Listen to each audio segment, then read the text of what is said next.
जय हिंद साथियों, Mahavir Shah teaching academy को स्वागत है। जैसे कि आप लोग जानते ही होंगे कि हमारा जो सीरीज चल रहा है पवित्र गंगा जी का धारा। जी हाँ, हम आज जो बात करने वाले हैं मुख्य रूप से हम प्रीवियस ईयर की बात करते हैं। प्रीवियस पेपर क्यों बात करते हैं, हम दो ही चीज़ पे टॉपिक पे हम अपना वीडियो अपलोड करते हैं, बनाते हैं। पहला ये है कि प्रीवियस पेपर कुछ ऐसे टॉपिक जो आपको सीटेट या अन्य टेट का होता है, जो महत्वपूर्ण होता है, उससे हम टॉपिक को कवर करते हैं, साथ में उसका जुड़ा हुआ प्रीवियस पेपर को हम उसमें ऐड करते हैं, जिससे कि आपको सारी कॉन्सेप्ट क्लियर हो जाए। तो हमारा काम है कि आपको कॉन्सेप्ट देना, अवधारणा देना, उसमें किसी तरह का मिस्टेक ना हो। तो इसीलिए हम इस तरह से भी जो चला रहे हैं वो CDP चला रहे हैं। 30 में 30 स्कोर करना चाहते हैं, या फर्स्ट टाइम आप अटैम्प्ट दे रहे हैं या सेकेंड दे रहे हैं, तो सीटेट पेपर 1 बाल विकास और शिक्षा शास्त्र, ये जो टॉपिक है ये सभी के लिए है। और जितने भी टेट एग्ज़ाम हैं आपको CDP तो पढ़ना अनिवार्य है। आप कभी भी पढ़ते हैं, ये आपको फ़ायदा ही करेंगे। देखिए, मेन पेपर जानते ही होंगे, CDP मैथ और EVS होता है, और ये बाइलिंगुअल होता है, यानी हिंदी और इंग्लिश में ही होता है। तो देखिए कि हमारा जो प्रश्न है जो बनाने का, जो हम लोग बनाते हैं, तो फाइनल आंसर की, जी हाँ, फाइनल आंसर की का मुख्य आधार है। जो प्रश्न है उसका राइट आंसर आपको जो उसमें हाईलाइट किया हुआ है वो आपको दिखाएगा। ये फाइनल आंसर की है, किसी प्रकार का डाउट में न रहे कि इसका उत्तर क्या होगा। जो इसमें है टिक वही सही होगा। तो 12 जनवरी 2022 को हम चर्चा करने वाले हैं। तो ये देखिए, दो तरह का स्टूडेंट होते हैं या जो अभ्यर्थी होते हैं। एक तो ऐसे होते हैं जो पढ़े रहते हैं, जिसको समझ रहता है, वो सिर्फ प्रीवियस पेपर देखना चाहता है तो उसका राइट आंसर क्या है सिर्फ इसलिए आता है। एक ऐसे होते हैं जो कुछ समझना चाहते हैं। तो चलिए हम तो थोड़ा समझाने की कोशिश करते हैं, कॉन्सेप्ट उसमें देने की कोशिश करते हैं, जिससे कि उस प्रश्नों का थोड़ा आप एनालिसिस कर सके, विश्लेषित कर सके। तो चलिए बिना टाइम गंवाते हुए आप हमारे चैनल से जुड़ जाएँ, और वीडियो अच्छा लगे तो बीच बीच में आप लाइक कर दीजिए, जिससे कि हमें भी मोटिवेट मिलते रहे। चलिए स्टार्ट करेंगे। आप लोग धैर्य बना के पढ़ते रहें, बढ़ते रहें। जैसे कि आपको हम पहले बता दें कि ये देख सकते हैं कि ये आप देख सकते हैं कि 12 जनवरी 2022 की बात है। तो 12 जनवरी 2022 के हम चर्चा करने वाले हैं। तो जितने भी शिफ्ट हुए थे वो सारे इम्पोर्टेंट है और सभी एक दूसरे से पैरेलल है, यानी उसमें ज़्यादा हाई लेवल नहीं डाला गया है। जब भी डाला गया है उसका जिस स्तर से है मॉडरेट है, तो सभी का लगभग वही है, बशर्ते उस प्रश्नों में थोड़ा घुमा फिरा कर दिया गया है, तो वही आपको समझना है। और कुछ कॉन्सेप्ट दे रहा है, तो चलिए देखेंगे। तो ये CDP का जो सेक्शन है चलेंगे। देखिए प्रश्न है इसमें, देखिए बाइलिंगुअल प्रश्न आपको डाले हुए, जिससे कि आपको हिंदी में समझ में नहीं तो आप इंग्लिश में समझ सकते हैं। तो इसको क्या होगा, जब आप ऑनलाइन दीजिएगा तो उसमें परेशानी होगा, तो अपना लैंग्वेज चेंज करके समझ सकते हैं। चलिए आपको हम हिंदी में स्पष्ट करेंगे, आप इंग्लिश भी समझ सकते हैं, पॉज करके देख लीजिएगा। चलिए पहले इस प्रश्न को समझेंगे। पहले क्या कर रहा है कि रूमी जो 18 महीने में 2 शब्दों का उच्चारण करे। जी हाँ, 2 शब्दों का उच्चारण कर सकती है, जबकि पूजा क्या कर रहा है, 24 महीने में ऐसा किया। तो जी हाँ, तो ये अंतर हो सकता है, ये क्या है, इंडिविजुअल है, तो इंडिविजुअल अंतर हो सकता है, इसलिए पूजा विकास पक्के तौर पे निलंबित है। देखिए पक्के तौर पे फिक्स नहीं कर सकता है। अब डिले का मतलब पक्के तौर, डिले मतलब लेट होता है, ये पक्के तौर पे नहीं है। अभी मान के चलिए 24 वर्ष में 2 शब्द सीख रहा है, 24 महीने में, हो सकता है बाद में ये अच्छे से सब समझने लगे बाद में, तो ये पक्के फिक्स तो नहीं है। तो इस तरह से ये भी क्या है, कथन जो है ये गलत है। और इसका कारण भी देखिए, कारण आखिर में क्या करा कि विकासात्मक प्रतिमान बच्चों के लिए निर्धारित लक्ष्यों की उपलब्धि के लिए सटीक आयु सही। देखिए अब आयु सटीक फिक्स नहीं करता कि बच्चा कितना कर सकता है, ये फिक्स नहीं है कि अभी जो कर रहे हैं भविष्य में भी वैसा ही करेंगे। तो इस आधार पर देख सकते हैं कि ये भी गलत है और साथ में ये भी गलत है। तो इसका देखिए राइट आंसर आपको क्या देखने को मिल रहा है। तो इसमें देखेंगे तो इसका राइट आंसर दिया है कि A और R दोनों गलत है। तो इस आधार पे तीनों का तीनों गलत है, और चौथा ये 1 और 2 चौथा सही है। चलिए हाईलाइट किए हुए है, जिससे कि आप बाद में स्किप करके वीडियो को या फास्ट करके देख सकते हैं। अब देखिए मध्य बाल्यकाल की अवस्था। देखिए मध्य बाल्यकाल अवस्था क्या होता है, तो आप लोग जानते ही होंगे कि जो बचपन के या मान के चलिए जो बाल्य अवस्था है, टोटल 18 वर्ष तक जो मुख्य रूप से हमको पढ़ना है, तो 0 से 2 वर्ष का है क्या है, शैशवावस्था है। उसके बाद 2 से 11 वर्ष तक या 12 वर्ष मान के चलिए वो क्या है, बाल्य अवस्था। तो 2 से जो 6 वर्ष है उसको कहते हैं पूर्व बाल्य अवस्था, और 6 से 11 वर्ष उसको उत्तर बाल्य अवस्था कहते हैं। तो मध्य बाल्य अवस्था समझिए किसको कहा जा सकता है, तो मध्य बाल्य अवस्था 6 से 11 वर्ष है, तो 6 से 11 वर्ष को हम मध्य बाल्य अवस्था कहते हैं। बाकी ये सभी गलत है, फिक्स नहीं है। 11 वर्ष से ऊपर जैसा ही आता है तो एक चर्च मान के चलिए किशोरावस्था में एडोलेसेंस में चला जाता है। तो इस तरह से आप आकलन कर सकते हैं, इस प्रश्न को एनालिसिस कर सकते हैं। ये बहुत इंपॉर्टेंट है। और देखिए अलग सीट में कुछ उल्टा कर सकता है, बाल्यावस्था शिशुवावस्था पूछ सकता है। और एक चीज़ ध्यान दीजिएगा कि जब भी आपका पेपर 1 है तो आपका उम्र का ख्याल रखा जाता है कि 6 से ऊपर का, माने 6 से 11 वर्ष के बीच में। इसीलिए देख सकते हैं ना कि आपको 6 से 11 वर्ष के बीच में ही पूछा, जो प्रश्न बना हुआ है सो ऑप्शन बहुत कुछ दे सकता है। चलिए तीसरा प्रश्न देखेंगे। तो 5 साल की बच्ची क्या कर सकती है? देखिए संभावित कारणों पर उनका प्रभाव का परिकल्पना, हाइपोथेसिस, इतना छोटा बच्चा नहीं कर सकता है। घटनाओं को वैज्ञानिक रूप से जांच करना, जटिल प्रयोग भी नहीं कर सकता, वैज्ञानिक उसमें सोच नहीं सकता है। अब देखिए प्रतीकात्मक और अमूर्त तर्कीकरण, अमूर्त कैसे कर सकता है? वेस्ट के माने लॉजिकल नहीं लगा सकता है, तो इस तरह से ये भी गलत है। और देखिए चौथा क्या है? लक्ष्य निर्देशित व्यवहार व प्रतीकात्मक खेल। अब लक्ष्य निर्देशित क्या होता है कि मान के चलो उसका कुछ लक्ष्य मिल जाए, कोई चीज़ गेम खेलना हो या कुछ भी करना हो, तो वो काम उसके प्रति चला जाता है, तो वो कर सकता है। प्रतीकात्मक खेल में प्रतीक के साथ वो खेल खेल सकता है। आप देख सकते हैं कि छोटे बच्चे आपको मोबाइल में कोई गेम खेलना देख सकते हैं कि मिलता होगा, तो 5 साल के बच्चे कर सकते हैं। लेकिन देखिए उसमें क्या हाइपोथेसिस नहीं कर सकता है। अब साइंटिफिकली इन्वेस्टिगेशन कैसे कर सकता है, इतना भी उसमें, और स्टेक रीजनिंग भी नहीं कर सकता। तो इस तरह से तीनों ऑप्शन गलत है, तो इस तरह से आपको राइट आंसर 4 ही है। चलिए अगला प्रश्न को देखेंगे। ओके, बच्चों के प्राथमिक सामाजिकरण, तो सामाजिकरण के बारे में जानती है। बच्चों का समाज के जो नियम है उसके कानून के अनुसार ढालना, माने वातावरण के साथ अनुकूलन स्थापित कर लेना ही सामाजिकरण है। फिक्स जरूरी नहीं कि समाज के नियम व जो शर्त है वो पालन ही करे, बशर्ते उसके अनुसार ढालना है। तो उसका प्राथमिक कारण क्या है? जो परिवार है, तो परिवार ही है, फैमिली है, जो काफ़ी इफेक्ट डालता है बच्चों का शुरुआती रहन सहन व्यवहार में। बाकी जितने भी है ये सभी द्वितीय कारक, क्या है? द्वितीय कारक है। सभी का असर होता है सामाजिकरण में, बच्चे का विकास में, तो ये सब क्या है? द्वितीय कारक है। तो इस तरह से इस प्रश्न के लिए बाकी का ये तीनों का तीनों गलत है, लेकिन सभी प्रभाव डालता है। लेकिन प्राइमरी में कौन है? ये 4 है। ये सभी काफ़ी इंपॉर्टेंट प्रश्न है और इसी से मिला जुला प्रश्न आता है हमेशा। और देखिए पियाजे जी है, और एक ही जानते हैं कि 3 जो CDP का 3 जो मनोवैज्ञानिक है, लॉरेंस कोहलबर्ग, साथ में पियाजे जी, ऐसा लेवैक्स्की, इनसे 6 प्रश्न लगभग बन जाता है पर CDP प्रश्न में। 30 में लगभग 4 से 6 प्रश्न मिल जाता है। पियाजे के सिद्धांत में वह प्रक्रिया जिसमें एक बच्चा नए अनुभव का बोध, देखिए एक क्या है? नए अनुभव का बोध करने के लिए अपनी स्कीमा को रूपांतरित करता है, माने उसका जो विचार होता है, सोच होता है, रूपांतरित करता है। रूपांतरित जैसा ही किया तो समायोजन होता है। क्या होता है? समायोजन होता है। तो समायोजन क्या हुआ कि ये हुआ है एकोमोडेशन हो रहा है। क्या हुआ? चेंज हो रहा है। जैसे कि मान के चलिए कोई बच्चा कुत्ता देखा हुआ है, लेकिन बिल्ली देखा तो बिल्ली कुत्ता का आवाज़ डिफरेंट हुआ, तो क्या कि वो कुछ ना कुछ वो अपना स्कीमा में परिवर्तन किया कि ये दूसरा कोई जानवर है, ये कोई दूसरा जानवर है। इस तरह से अपना एक क्या किया? स्कीमा बना लिया बिलाई के प्रति, बिल्ली के प्रति। तो नए अनुभव में क्या करा? शोध कर रहा है। लेकिन अगर मान के चलिए कोई काला कुत्ता है, कोई उजला कुत्ता है, लेकिन आवाज़ के कारण, सब व्यवहार के कारण एक जैसा है, तो पूर्व ज्ञान में ही मैंने जोड़ लिया, क्या कर लिया? एसिमिलेट कर लिया, मतलब समावेश कर लिया। तो इस तरह से इसका राइट आंसर जो है एकोमोडेशन हो जाएगा। इसके लिए सेकेंड ऑप्शन इसका राइट है। जैसे इसको इंग्लिश आप देख लेंगे, एसिमिलेशन है पूर्व ज्ञान के साथ जोड़ लेना, एकोमोडेशन है उसमें परिवर्तन करना, कुछ नए देखता है तो अपना स्कीमा में चेंज करता है। तो इस तरह से बाकी सब जो ऑप्शन है ये सभी संरक्षण इसी से आधारित है, लेकिन इसका राइट आंसर 2 है। चलिए अगला प्रश्न देखेंगे। इस प्रश्न में कहा कि अप्सा आलू की एक चिप्स को दिखाते हुए कहती है कि तितली जीन पियाजे के अनुसार इस प्रकार का प्रतीकात्मक विचार किस अवस्था में आ सकता है? देखिए ध्यान से कि संवेदी चालक, ये संवेदी चालक सेंसरी मोटर माने जो स्टेज है उसमें इस तरह के कुछ देखने को नहीं मिलता है। इसमें सिर्फ वस्तु अस्तित्व का गुण आता है। सेकेंड है कि मूर्त संक्रियात्मक अवस्था, इसमें क्या कंजर्वेशन आता है, संरक्षण आता है, ये सभी गुण आता है। लेकिन तितली का रहा जिस पे कोई चित्र है उसको दिखा रहा है तो पूर्व संक्रियात्मक अवस्था में आता है। ये प्रतीकात्मक जब विचार जो आता है वो 2 से 7 वर्ष के बीच में आता है, तो इसलिए राइट आंसर इसका ही है। अमूर्त चिंतन जो होता है जो 11 वर्ष से ऊपर के बच्चों में आता है।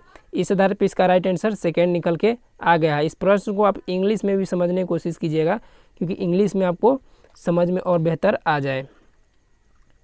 अगला प्रश्न देखेंगे, 7वां प्रश्न है। 7वां प्रश्न में कहा कि लेव वाइगोस्की जी, ये काफ़ी इंपॉर्टेंट है, आपको बता ही दिए थे पहले। देखिए जो इसका क्या कह रहा है कि संज्ञानात्मक जब बसों का कॉग्निटिव डेवलपमेंट होता है तो वो संस्कृति से, कल्चर से, लैंग्वेज से, ये दो बहुत इंपॉर्टेंट रखा कि ये समाज, संस्कृति और भाषा का असर एक बच्चे का संज्ञानात्मक विकास में काफ़ी इंपॉर्टेंट रोल प्ले करता है। वही स्कीमा के बाद किसने किया था, तो जीन पियाजे जी ने किया था। इस आधार पर इसके लिए गलत है। उद्दीपन प्रक्रिया संबंध किससे है, तो ये समझिए पालवल से, स्किनर से है।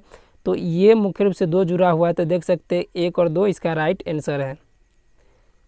चलिए प्राइवेट स्पीच भी इन्हीं के देन था, ले व्यगोस्की का। ये काफ़ी इंपॉर्टेंट रोल प्ले करता है बच्चों में। चलिए आगे देखते हैं प्रश्न कि ले व्यगोस्की का समाज शास्त्रीय सिद्धांत शिक्षण अधिगम के लिए किस पर बल देता है। देखिए पुरस्कार और सजा पे तो मानने ही नहीं है। वेदन और प्रत्यास्मरण, देखिए वेदन क्या होता है आप इंग्लिश में थोड़ा देख लीजिए कि ड्रिल एंड रिकॉल। ड्रिल मतलब अभ्यास कराना बार बार, और रिकॉल कराना मतलब याद कराना। और देखिए समरूपकों का कलन विधि, इसको कलन विधि क्यों करेंगे हम, तो इस तरह से क्या है सहकर्मी बातचीत। देखिए बातचीत है जैसा ही वो क्या है सहयोगात्मक है, एक दूसरे के मान के चलिए वार्तालाप कर रहा है साथी के साथ, तो इसलिए इसका राइट आंसर आपको 3rd है। और पार इसका है मतलब सहयोग देना, किसी को हेल्प करना, दूसरे जो बड़े आदमी हो कुछ हेल्प करता है तो वो पार की सहायता देते हैं। 9वां प्रश्न देखेंगे, एक बाल केंद्रित कक्षा कक्ष में शिक्षक। देखिए बाल केंद्रित है, चाइल्ड सेंटर है, तो उसमें क्या है कि यह प्रजातांत्रिक होना चाहिए या उसको सहयोगात्मक होना चाहिए, इस तरह से बाल केंद्रित होना चाहिए। शिक्षक वर्चस्व नहीं जमा सकते। तो शिक्षक की भूमिका आप पूछ रहे हैं, तो शिक्षक में कुछ नहीं होती है, भूमिका नहीं होती है। ऐसा क्या है, सुगमकर्ता के रूप में हम तो सहायता अभी भी कर रहे हैं एक शिक्षक के नाते। एक निष्क्रिय भूमिका होती है। निष्क्रिय क्यों होगा, सक्रिय रहकर हमको बच्चों को हेल्प करना है। अब देखिए को बच्चों को निर्देश देने के लिए तानाशाह। तानाशाह की भूमिका में अब बाल केंद्रित में नहीं देखा जाता है। वो बच्चे के साथ मिलकर सहयोग करे और वो उस तरह से देखिए अधिगम को बढ़ावा देने के लिए सहयोगात्मक संस्कृति का निर्माण करते हैं। और ये बाल केंद्रित का मांग है।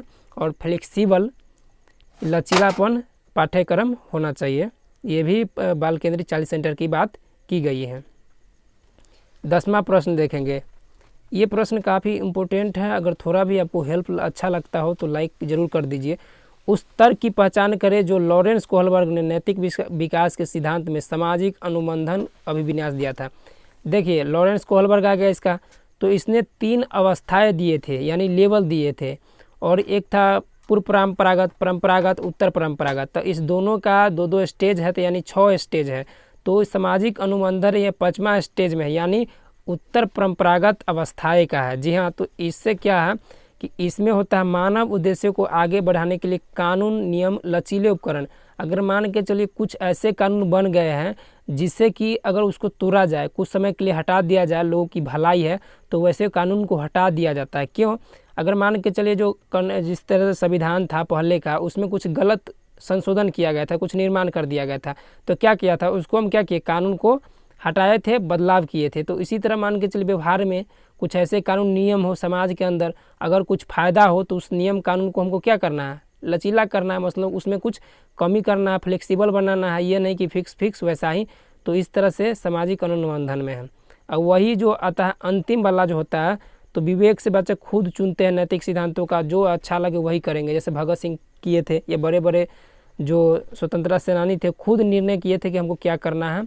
तो देखिए आदर्श पारस्परिकता की ये सामाजिक के अंदर आता है, तो ये गलत है। सामाजिक व्यवस्था सुनिश्चित करने के लिए तो ये नियम कानून आ गया। नियमन कानून किस में आता है, चौथा इसका चरण है। और उससे पहले अच्छा लड़का अच्छा लड़की कहने के लिए आता है, और शुरू वाला आज्ञा पालन है। उसके बाद जो सेकंड है वो जानते ही होंगे आप लोग कि जैसी को वैसा, मतलब आप उनको हमको कलम बचा किसी का तोड़ दिया तो वे कह के हम उसको कॉपी फाड़ के रहेंगे। तो इस तरह से उसने 6 स्टेज और 3 लेवल यानी अवस्था दिए थे। तो इसका राइट आंसर 3rd है। चलिए 11वां प्रश्न देखेंगे। हावर्ड गार्डनर काफ़ी इंपॉर्टेंट है। अगर बुद्धि के बारे में बात करते हैं तो ये सभी में पूछा गया, टोटल का टोटल शिफ्ट में। हावर्ड गार्डनर बहुबुद्धि का सिद्धांत दिए थे। तो जो अमूर्त बुद्धि चिंतन वाले हैं, जी हाँ ये लॉजिकल आते हैं। अमूर्त बुद्धि जो है प्रतीकों को हेर फेर करने का समस्या समाधान कर सकते हैं। तो ये तर्क शक्तिय गणितीय का जो विचार होता है वो कर सकता है। तो इसलिए अमूर्त बुद्धि किस में आता है, तर्क शक्तिय गणितीय का। प्रकृतिवादी खेती उती करने वाले का, स्पेशल जो घर निर्माण करता है, कुछ ऐसे होते हैं सृजनात्मक होता है जो क्रिएटिव करते हैं। तो इस तरह से इसका राइट आंसर तर्कशास्त्रीय गणितीय है। अब देखिए कि भारत में अधिकांश कक्षा जान सकते हैं कि जब भी अब विद्यालय चल रहा है तो हो सकता है कि एक गांव के आसपास चल रहा है तो उसका भाषा एक जैसा हो, फिर भी उसका क्षेत्रीय भाषा में डिफरेंट होता है। फिर भी आप एक तरह से सेंट्रल लेवल के मैंने स्कूल में जाते हैं, सीटेट तो लगभग सेंट्रल लेवल का होता है, ये केंद्रीय स्तर का होता है, उसमें से बहुत स्टेट का बच्चा पढ़ने आते हैं, तो सबका अलग अलग भाषा होता है, यानी बहुभाषी कक्षा होते हैं, माने बहुत सारे बच्चे बोलने वाले होते हैं। तो शिक्षक द्वारा उसके क्या रूप में करना चाहिए, देखिए जो ये बहुभाषी है ये संसाधन के रूप में है, तो काफ़ी इंपॉर्टेंट रोल प्ले करता है, ये रिसोर्स के रूप में काम करता है। एक बच्चा दूसरे बच्चा को संस्कृति को जानता है, व्यवहार को जानता है, उसकी भाषा को समझता है, तो क्या होता है कि बच्चों में एक संज्ञानात्मक विकास फास्ट से होता है।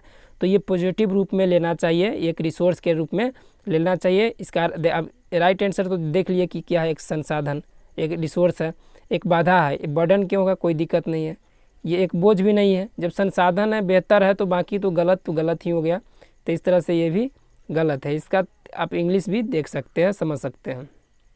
चलिए 13वां देखते हैं। 13वां है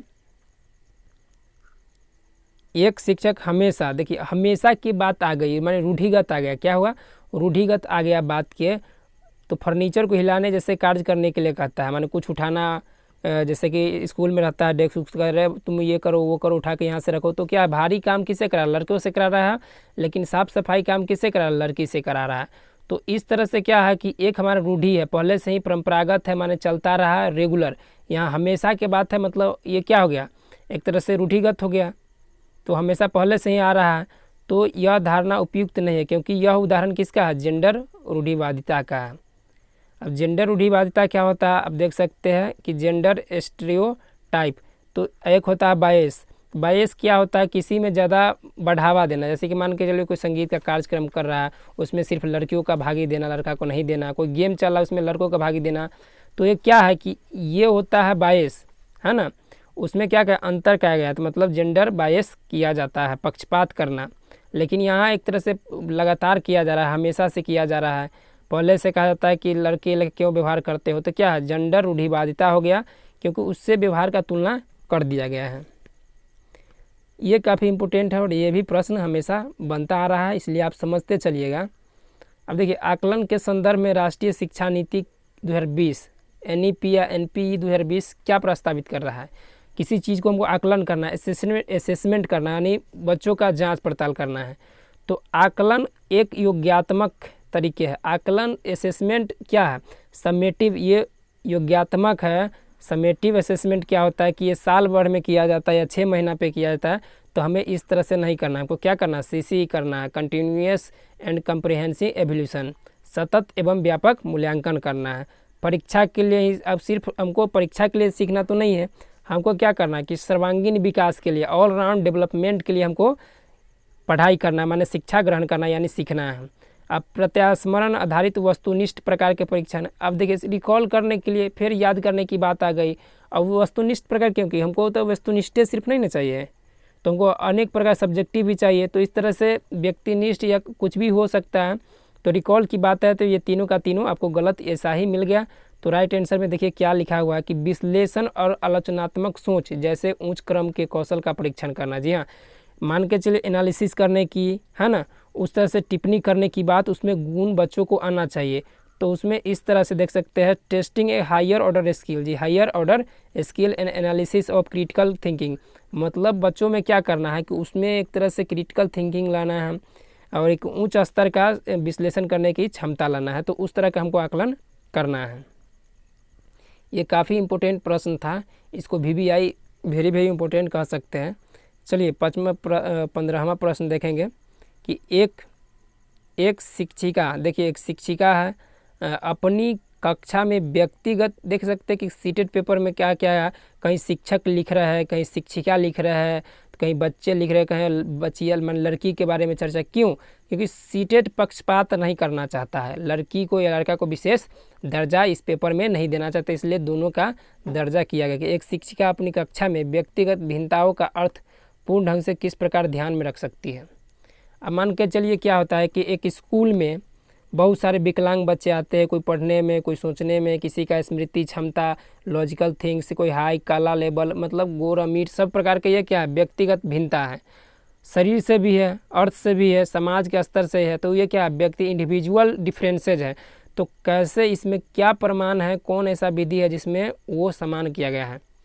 देखिए अकादमिक क्षमताओं के आधार पर बच्चों को नामांकन एवं देखिए नामांकन और पृथक्करण तो करना ही नहीं है। एकेडमिक आधार पर हम क्यों करेंगे, कुछ समय के लिए कर देना उचित है, लेकिन उसको हम पृथक्करण क्यों करेंगे, उसको अलगाव नहीं करना है। अलगाव जब कर दिए तो वो समझिए क्या हुआ कि सभी को तो ध्यान देवे नहीं किए, एक हाई लेवल को बच्चा को अलग छांट दिए, कम लेवल को अलग थे, लेकिन ऐसा तो करना नहीं है। शारीरिक दृष्टि से दिव्यांग बच्चों को उनके प्रस्तावित विशेष देखिए क्या कहा है कि मतलब जो समय जैसे इंक्लूसिव सिस्टम आ रहा है, जो माने पढ़ाई समावेशी शिक्षा, तो उसमें क्या करें, सभी को लेके चलना है, सभी को लेके चलना है, व्यक्तिगत विभिन्नता को ध्यान रखना है। तो दिव्यांग को अलग नहीं बल्कि जनरल बच्चे के साथ पढ़ाना है, उसके साधन को उपलब्ध कराना है, मगर अलग स्कूल में भेजना नहीं है। तो ये भी गलत है। चलिए कक्षा में एकल संस्कृति को प्रोत्साहित करना। एकल संस्कृति का मतलब ये हुआ किसी एक संस्कृति का, मान के चलिए बिहार का कोई लड़का है, दिल्ली में है, तो सिर्फ बिहारी संस्कृति का प्रचार प्रसार करना, असम वाले बच्चों को छोड़ देना, तो हीन भावना नहीं करना है बल्कि सभी को सहयोग कराना है। तो इसका राइट आंसर देखिए, यह स्वीकार करके कि भिन्नताओं का अर्थ अभाव नहीं है। जो भिन्नता है वो अभाव नहीं है, क्या है कि एक संस्कृति का आदान प्रदान करना है, हम लोग का संवेदनात्मक विकास होगा, रहन सहन होगा, जो कमज़ोर बच्चे हैं उसको भी मोटिवेट होगा, कुछ ऐसे भी दिव्यांग बच्चे होंगे वो भी आगे चल कुछ अच्छा कर ले, जिससे कि उसको किसी तरह का हीन भावना अंदर से उत्पन्न न हो। चलिए भी एक तरह से इंडिविजुअल डिफरेंसेस पे बात था। 16वां देखेंगे कि समावेशी शिक्षा में किसी आवश्यकता है। अब प्रश्न को थोड़ा देख लीजिएगा, इस प्रश्न में हिंदी में कुछ थोड़ा डिफरेंट है, जैसे कि आप देखेंगे गौर से। तो इस प्रश्न में देखिए कि प्रश्न क्या करा कि समावेशी शिक्षा में किसे आवश्यकता है, माने किसको हमें जो इंक्लूसिव से माने एजुकेशन कह सकते हैं। इसी का आप इंग्लिश देखिएगा तो इसमें लिखा हुआ कि इंक्लूसिव एजुकेशन रिक्वायर्ड, तो मतलब एक तरह से समावेशी शिक्षा के लिए क्या जरूरी है, इसमें क्या प्रस्तुत किया गया है जो समावेशी शिक्षा का। अब देखिए विद्यार्थी का नामीकरण, ऐसा भी उसको डिफरेंस नहीं करना है, विद्यार्थियों का अलगाव नहीं करना है, रूढ़िगत को मजबूत नहीं करना है, उसको संवेदीकरण करना है, उसको बचाव करके विद्यालय में रखना है। तो सीखने का अनुकूल माहौल बनाना है, मतलब कि सभी बच्चों सीख सके, या जो कमज़ोर हो या रुचिगत उसका विभिन्न हो या व्यक्तिगत उसमें डिफरेंस हो शारीरिक रूप से। तो क्या करना कि समावेशी मतलब सबको लेके चलना है, उसके अनुकूल माहौल पैदा करना है, जिसको जो जरूरी हो उसको हमको पूर्ति करना है। चलिए अगला प्रश्न देखेंगे, इसमें कह रहा कि वो विद्यार्थी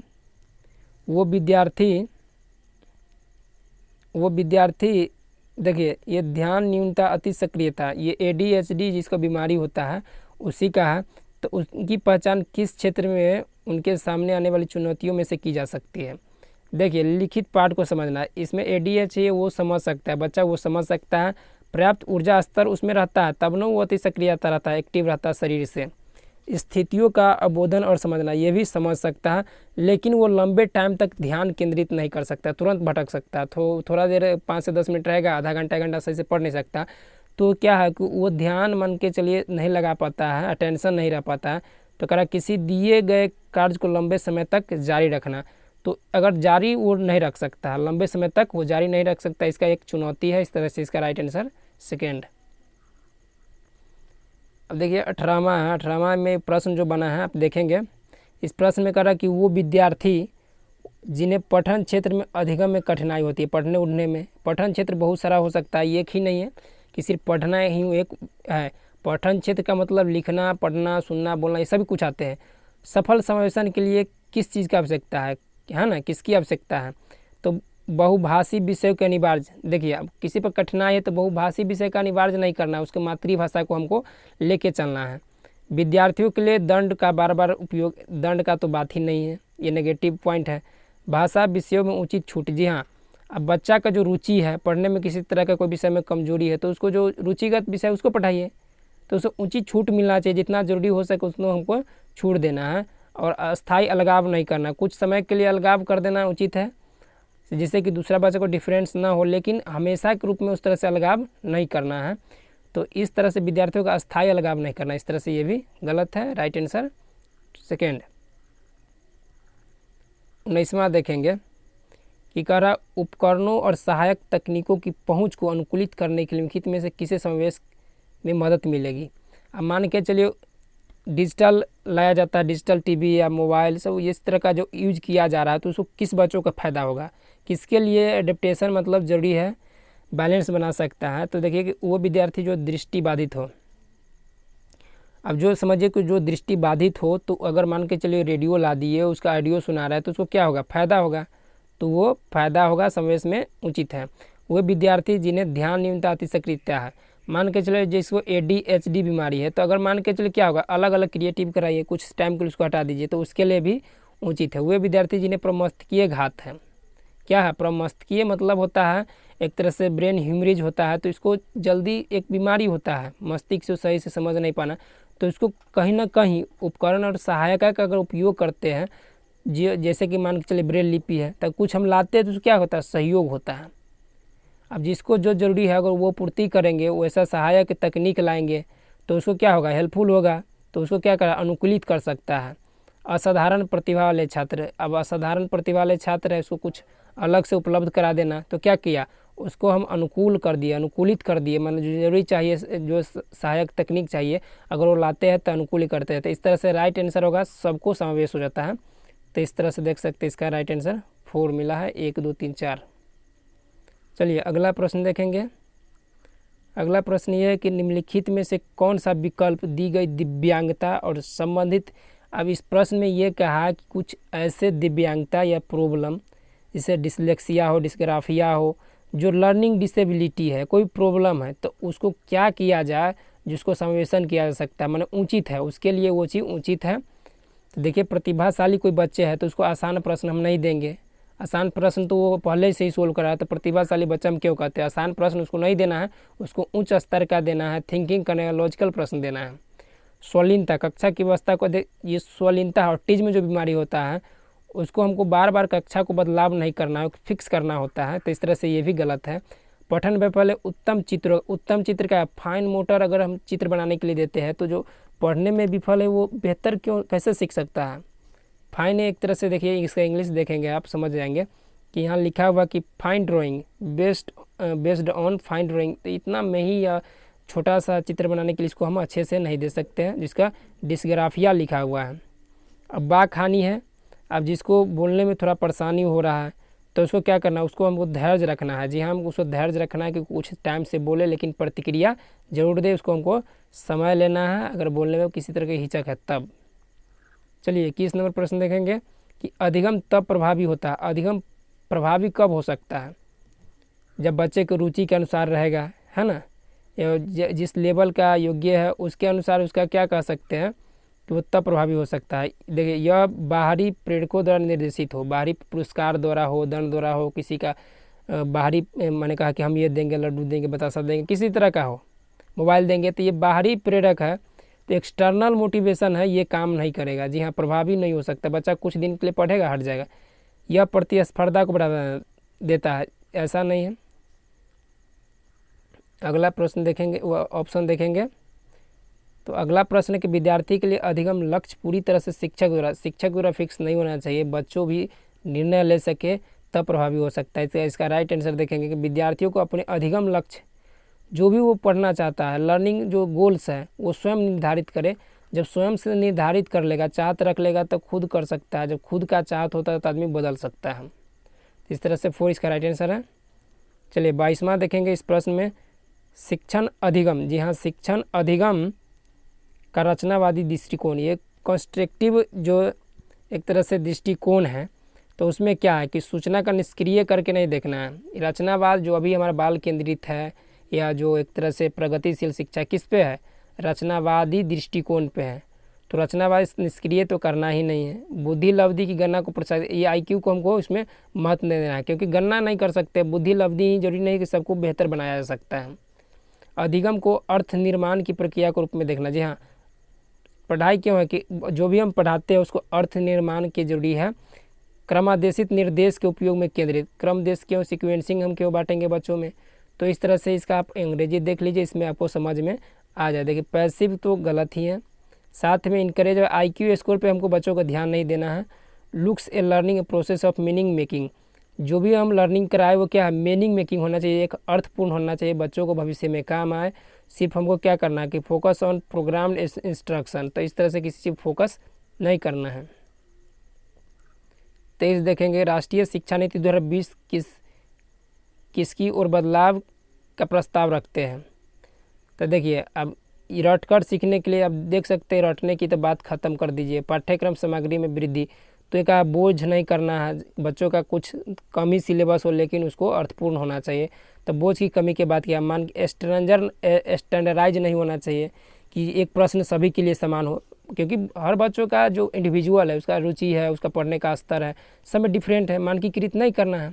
तो क्या करना है कि यह सीखना कि कैसे सीखना है, तो यह सिखाना कि कैसे सीखना है, कि किसी चीज़ को कैसे हम सीख सकते हैं, कैसे पढ़ सकते हैं, कैसे समझ सकते हैं, ये नई राष्ट्रीय शिक्षा नीति बता रही है कि आखिर बच्चों को क्या सीखना है और कैसे सीखना है, इसको माने एक शिक्षक को समझाना है। तो ये नेप का उदाहरण है, इस तरह से करना है और ये करना भी चाहिए।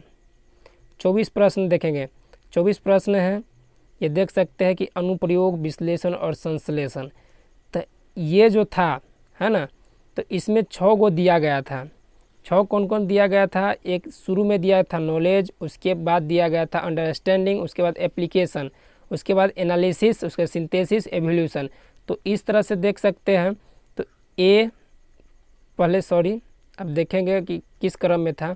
पहले था ए नॉलेज किए, उसके बाद था यू अंडरस्टैंडिंग, उसके बाद था आपको एप्लीकेशन करना, साथ में उसके बाद एनालिसिस करना है, और उसके बाद आपको मिलेगा विश्लेषण वाले सिंथेसिस, और उसके बाद इवैल्यूएशन। तो देख सकते हैं कि 6 स्टेज दिया था। तो 6 स्टेज में जो नीचे का 3 था एप्लीकेशन तक, उसको कहा गया था लॉट्स, लो ऑर्डर थिंकिंग्स, है ना। उसके बाद ऊपर को जो था तीनों का तीनों, उसको हाई ऑर्डर थिंकिंग्स हॉट्स कहा गया था। लेकिन यहाँ से जब देख सकते हैं कि एप्लीकेशन से ही किया गया है, तो विश्लेषण संश्लेषण किस में आता है, हाई ऑर्डर थिंकिंग में आता है। तो इस तरह से आपको ये उच्च क्रम चिंतन कौशल का है, निचले क्रम का नहीं है, घोषणात्मक ज्ञान नहीं है, प्रक्रियात्मक भी ज्ञान नहीं है। ये बहुत अच्छे मनोवैज्ञानिक दिए थे, और आप गौर से देखेंगे, इसके बारे में पढ़ेंगे तो आपको भी समझ में आ जाएगा। इसको आप अंग्रेजी में देख सकते हैं कि हॉट्स क्यों कहा जाता है, लॉट्स क्यों कहा जाता है। सबसे ऊपर का था इसलिए हॉट्स कहा गया, और नीचे लेवल का था। देखिए जो जितना समझने वाला होता है तो ऊपर का स्तर तक पहुँचता है। पहले क्या कि पढ़ाने का एक ढंग है कि बच्चों का सबसे ऊपर एवोल्यूशन करना चाहिए, सिंथेसिस करना चाहिए, पहले क्या करना चाहिए, इस चीज़ के बारे में उसमें चर्चा की गई है। अब देखिए इस प्रश्न में कि विद्यार्थी द्वारा ग्रहण की गई वैकल्पिक धारणाओं को संबोधित करने के लिए निम्न से क्या महत्वपूर्ण है। ऐसी परिस्थितियाँ बनाना जहाँ विद्यार्थी अपने विचार को व्यक्त करने पड़ते, बच्चों को विचार यानी व्यक्त करना देना चाहिए, प्रतिबंध नहीं करना चाहिए, इसलिए गलत है। विषय वस्तु को शिक्षक केंद्रित शिक्षा शास्त्र के माध्यम से पढ़ाना चाहिए। देखिए विषय वस्तु को शिक्षक केंद्रित माने ये क्या, टीचर सेंटर तो होना ही चाहिए, बाल सेंटर होना चाहिए, तो इससे गलत ये भी है।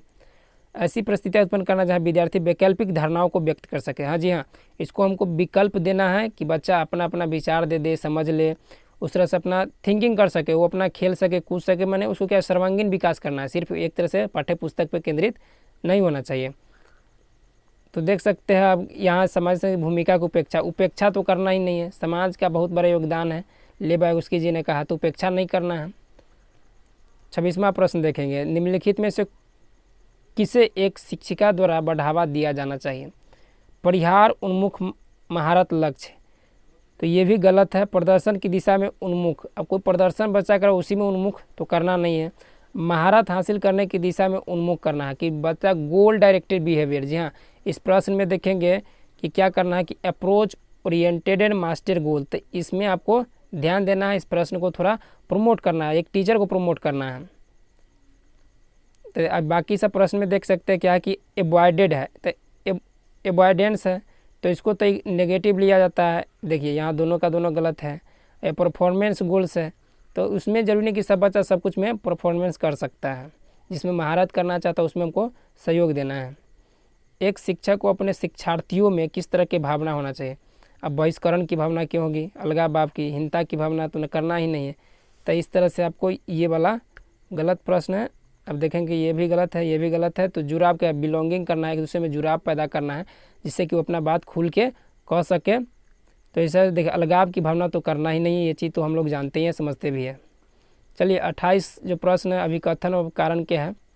तो इसमें क्या प्रश्न में सो देखेंगे कि शिक्षकों को ऐसे प्रश्न पूछना चाहिए जो विद्यार्थियों को उनसे जो अधिगम की अपेक्षा की जाती है और जो वो पहले से जानते हैं कि बीच में समझ। देखिए यहाँ तो सही है, ये सही है, क्योंकि कुछ ऐसे प्रश्न पूछना चाहिए जो प्रीवियस नॉलेज से जरा प्री नॉलेज से जुड़ा होना चाहिए, पूर्व ज्ञान से जुड़ा होना चाहिए, जिससे कि संबंध स्थापित कर ले। पूर्व ज्ञान नई अवधारणा को अधिगम कोई भूमिका क्यों नहीं निभाते हैं, या तो निभाते हैं। तो इसमें कहा कि नहीं भूमिका निभाते हैं। आप देख सकते हैं इस प्रश्न में कि नहीं भूमिका निभाते हैं, भूमिका निभाते हैं। तो इस तरह से ये गलत है, ऊपर का राइट है। तो इसमें देख सकते कि ए सही है लेकिन आर गलत है, ये इसका राइट आंसर है। 29वां प्रश्न है कि निम्नलिखित में से कौन सा प्रेरणा के स्रोत और प्रेरणा के प्रकार का सही मिलाप है। देखिए प्रेरणा दो प्रकार के हैं, एक्सटर्नल, इंटरनल। इंटरनल काफ़ी इम्पोर्टेंट होता है, जो खुद से कुछ करना चाहता है बच्चा, खुद से जागरूक है, जो अपने माहौल परिवार को देख के प्रति हमेशा वो एक्टिव रहता है, तो उसको क्या कहते हैं, इंटरनल कहते हैं। पुरस्कार के कारण, पैसा के लोभ के कारण, या किसी को बढ़ावे के कारण, तो उस तरह से दंड के कारण, ये सब क्या है, एक्सटर्नल उसका मोटिवेशन है। तो देखेंगे कि दंड से बचाव के लिए आंतरिक। देखिए दंड क्या है, दंड देना एक बाहरी पुरस्कार है, तो ये गलत है। नगद पुरस्कार देना, ये पुरस्कार देना देख रहे हैं कि गलत है। रुचि आंतरिक प्रेरणा, जी हाँ, रुचि क्या है, आंतरिक प्रेरणा, जिज्ञासा आंतरिक प्रेरणा है, लेकिन यहाँ बाहरी प्रेरणा दे गई है। जो बच्चे खुद से जिज्ञासु है, जो खुद रुचि रखते हैं, तो वो में आते हैं। तो इस तरह से देख सकते हैं कि आंतरिक प्रेरणा क्या है, रुचि है। तो इस तरह से ये राइट आंसर है। बाकी ये दोनों जो है, ये दोनों है क्या है, बाहरी प्रेरणा है, बाहरी प्रेरणा है या अभिप्रेरणा, मोटिवेशन, ये दोनों इंटरनल है, लेकिन यहाँ ये क्या लिखा है, बाहरी, इसलिए गलत है। और आंतरिक प्रेरणा है, तो इसलिए राइट है। तो इस तरह से मैच खा रहा है। अब अगला प्रश्न देखेंगे कि प्रभावी अधिगम हेतु निर्देश के लिए प्रारंभिक बिंदु क्या होना चाहिए, माने शुरुआती बिंदु। असफलता का डर, ये मान के चलिए आप शुरू में पढ़ना चाह रहे हैं, लेकिन पहले ही डर कर लीजिए कि हमको क्या होगा नहीं होगा। तो शुरू में इस तरह से डर पैदा नहीं होना चाहिए, क्योंकि आपने मेहनत नहीं किया लेकिन आप सफलता प्राप्त करना चाहते हैं, तो असफलता क्यों डर क्यों, पहले तो कर लीजिए। प्रारंभिक बिंदु क्या है, स्टार्ट तो आपको पहले करना चाहिए। सफल सक्सेस से क्या लेना देना है। अब सफलता के लिए इनाम देना ये भी ज़रूरी नहीं है।